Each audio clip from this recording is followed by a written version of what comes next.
Halo semuanya, bertemu lagi di video pembelajaran bersama Bunda Mira. Nah teman-teman, di video pembelajaran kali ini kita akan belajar mata pelajaran Ilmu Pengetahuan Sosial atau IPS tema 7 kelas 6.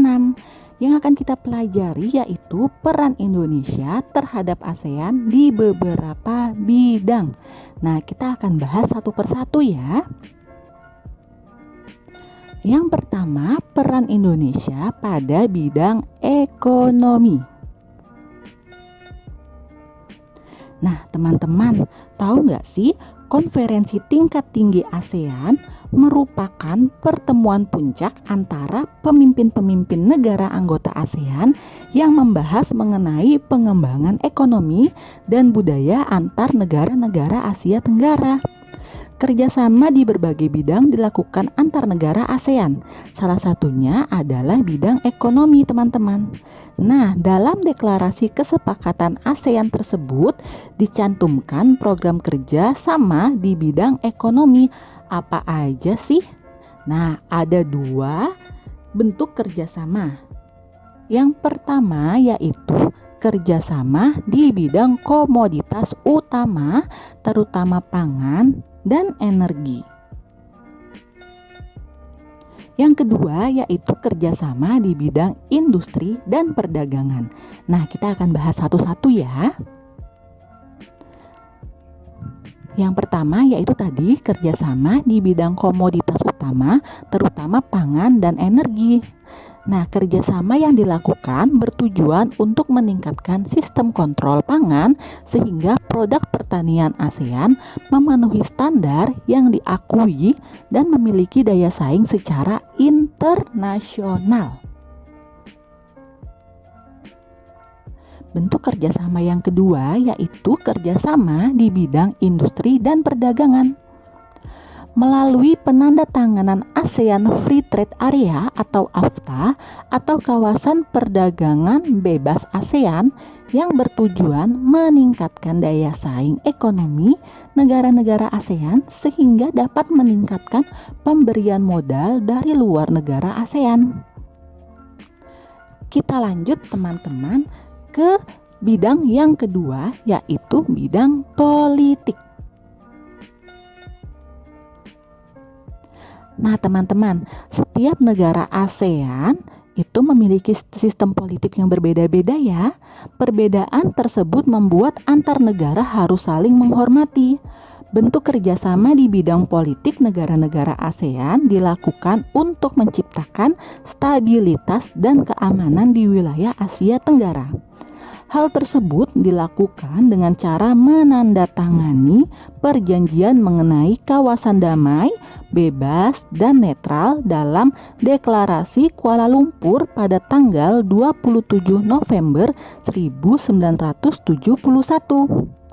Perjanjian tersebut dikenal dengan ZOPFAN atau Zone of Peace, Freedom, and Neutrality. Selain itu juga dilakukan penandatanganan perjanjian persahabatan dan kerjasama Asia Tenggara di Bali pada tanggal 24 Februari 1976. Seperti dalam bidang ekonomi tadi teman-teman, dalam bidang politik pun Indonesia memiliki peran.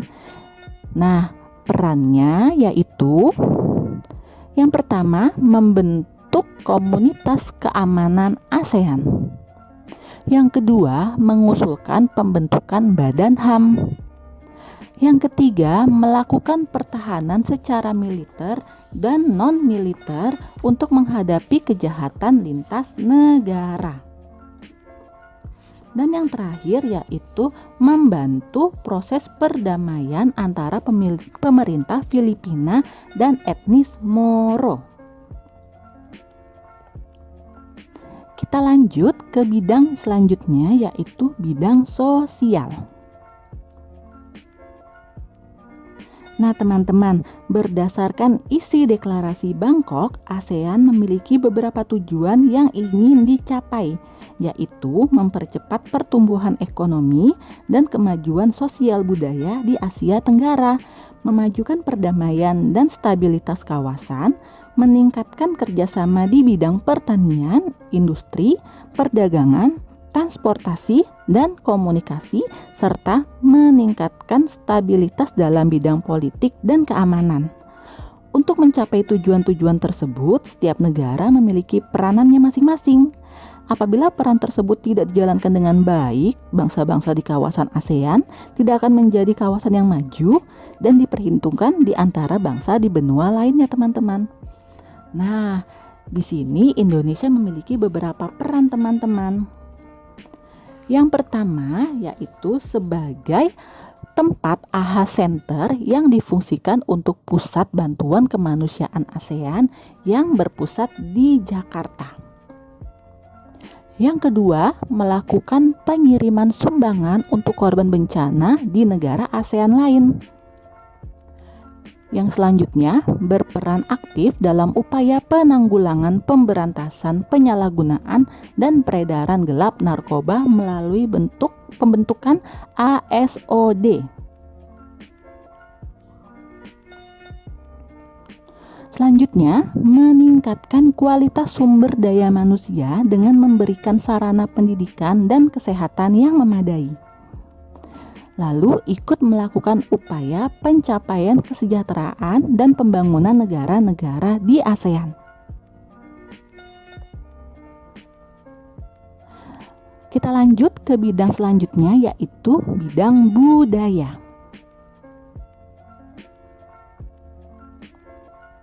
Salah satu cara kenegaraan yang biasanya diisi dengan pidato adalah pertemuan perwakilan negara-negara ASEAN untuk membahas kerjasama antar negara anggota ASEAN, teman-teman.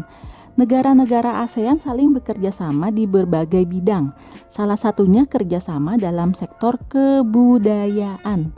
Kerjasama ASEAN di sektor kebudayaan berkembang sejak dibentuknya ASEAN Committee on Culture and Information atau ASEAN COCI pada tahun 1978. Tujuan pembentukan ASEAN COCI ini adalah untuk mempromosikan kerjasama yang efektif di bidang kebudayaan dan penerangan dalam rangka meningkatkan saling pengertian dan kesetiakawanan di antara masyarakat ASEAN. Nah, kerjasama sektor kebudayaan dilakukan melalui penyelenggaraan berbagai kegiatan, antara lain acara pembekalan di bidang seni dan budaya, seperti ASEAN Culture Week, ASEAN Youth Camp, ASEAN Quiz, serta pertukaran kunjungan antar seniman ASEAN. Nah, ini ada beberapa peran Indonesia, teman-teman. Yang pertama yaitu melakukan pertukaran budaya antar negara. Nah, Indonesia seringkali mengundang pelajar atau warga negara lain untuk mempelajari budaya Indonesia. Kerjasama tersebut bermanfaat sebagai upaya pelestarian budaya Indonesia dan meningkatkan hubungan antar negara di ASEAN. Yang kedua yaitu mengadakan pameran kebudayaan Indonesia. Indonesia sering mengadakan pertunjukan budaya yang menampilkan pementasan tari tradisional, pagelaran pakaian adat, pertunjukan rakyat, dan kuliner di luar negeri. Negara-negara ASEAN juga sering mengadakan pameran budaya di Indonesia loh, teman-teman.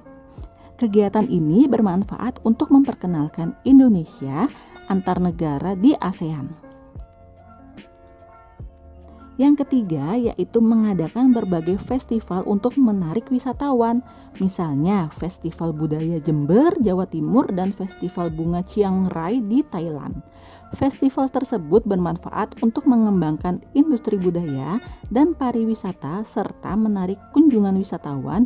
Jika banyak wisatawan asing berkunjung nih teman-teman, maka pendapatan negara ikut meningkat. Nah, kesejahteraan masyarakat pun akan ikut meningkat, teman-teman.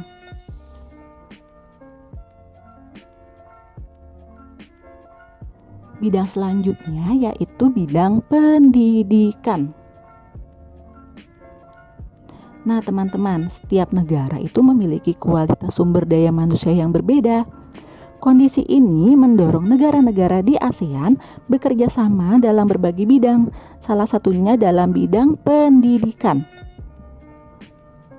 Kerjasama tersebut bertujuan untuk meningkatkan kualitas sumber daya manusia melalui pendidikan. Nah, kerjasama di bidang pendidikan antar negara di ASEAN dimulai dengan pembentukan organisasi menteri-menteri pendidikan di Asia Tenggara yang kita sebut sebagai SEAMO atau Southeast Asian Minister of Education Organization. Nah, ini dibentuk pada tanggal 30 November 1965.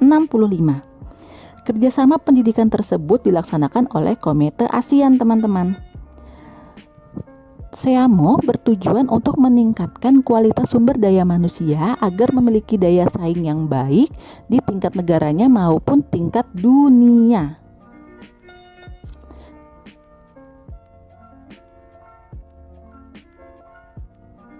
Nah, peran Indonesia ada beberapa, teman-teman. Yang pertama yaitu menetapkan kurikulum pendidikan yang berorientasi pada perdamaian dunia, menghargai hak asasi manusia, dan prinsip demokrasi. Manfaat dari penetapan kurikulum adalah untuk menciptakan generasi muda yang berkualitas dengan menjunjung persamaan HAM dan demokrasi. Yang kedua yaitu melakukan pertukaran pelajar dengan memberikan beasiswa pendidikan kepada pelajar yang berprestasi. Nah, hal ini bermanfaat, teman-teman, untuk meningkatkan jiwa kompetisi para pelajar di ASEAN. Mereka pun akan belajar dengan sungguh-sungguh nih untuk memperoleh beasiswa tersebut. Dan yang terakhir yaitu membentuk kelompok peneliti dengan negara lain, teman-teman. Misalnya, Indonesia mengajak negara Singapura meneliti tentang kualitas padi di Indonesia nih. Nah, peran tersebut bermanfaat untuk mengembangkan ilmu pengetahuan yang dimiliki oleh negara-negara ASEAN. Wawasan negara-negara ASEAN pun akan semakin luas, teman-teman. Nah, jadi itu adalah penjelasan tentang peran Indonesia di ASEAN dalam berbagai bidang. Nah, sekarang Bunda punya tugas buat anak-anak Bunda nih. Di sini Bunda punya sebuah foto lama. Masih ingat nggak ya? Ini adalah kejadian tsunami Aceh pada tahun 2004 silam, teman-teman. Nah, yang harus kalian identifikasi atau harus kalian pecahkan permasalahannya yaitu, nah, kalian harus cari tahu nih. Yang pertama, bagaimana bentuk kepedulian negara-negara ASEAN terhadap Indonesia pada saat itu. Jadi kalian harus cari negara-negara ASEAN yang membantu Indonesia pada saat kita tertimpa musibah tsunami pada tahun 2004 ya, teman-teman. Lalu yang kedua, apa manfaat kepedulian tersebut bagi Indonesia? Jadi kalian harus cari tahu manfaat dari pertolongan negara-negara ASEAN itu kepada Indonesia itu apa sih manfaatnya? Apakah memiliki manfaat atau tidak? Nah, kalian harus cari tahu ya kedua soal tersebut. Nah, teman-teman, selesai nih materi kita. Sampai di sini pembelajaran kita. Semoga video pembelajaran ini dapat membantu kalian belajar di rumah ya. Tetap semangat belajar di rumah dan selalu jaga kesehatan. Mohon maaf bila masih banyak kekurangan dalam video pembelajaran Bunda. Terima kasih.